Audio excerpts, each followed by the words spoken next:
Sekitar 232 juta tahun yang lalu, ketika Baraya belum lahir, bumi mengalami sebuah aktivitas yang cukup luar biasa, di mana lempeng-lempeng tektonik bumi itu dipaksa bersatu menjadi satu daratan yang sangat besar, yang kemudian oleh para ilmuwan disebut sebagai Pangea atau Pangea. Benua itu sedemikian besar, kalau misalkan Baraya bisa bayangkan, maka semua benua utama di bumi saat ini itu disatukan dalam satu benua yang sangat besar itu.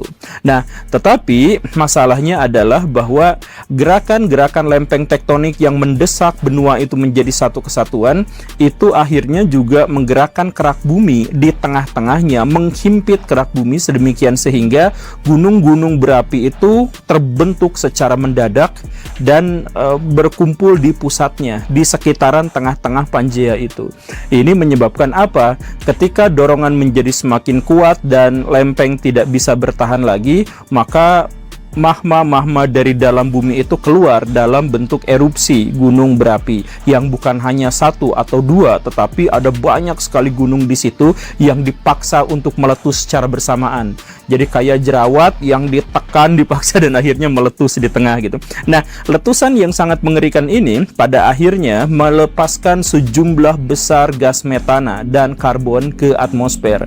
Jumlahnya bisa mencapai triliunan ton atau setidak-tidaknya ratusan miliar ton ke atmosfer bumi. Nah, ini menyebabkan apa? Efek rumah kaca, pemanasan global, di mana karbon dan metana itu menghalangi cahaya matahari untuk memantul kembali keluar sehingga suhu bumi menjadi sangat panas. Pada waktu itu, para ilmuwan memperkirakan bahwa suhu bumi itu mencapai sekitar 4-8 derajat lebih panas daripada situasi yang sebelumnya.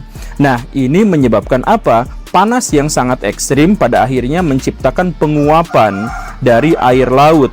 Dan air laut pada waktu itu juga lautnya cuma satu, daratannya satu, ya lautnya juga satu, yaitu Pantalasa. Nah, lautan yang terus-terusan menguap itu menciptakan awan yang pekat dan akhirnya menghasilkan hujan yang terjadi turun terus-menerus.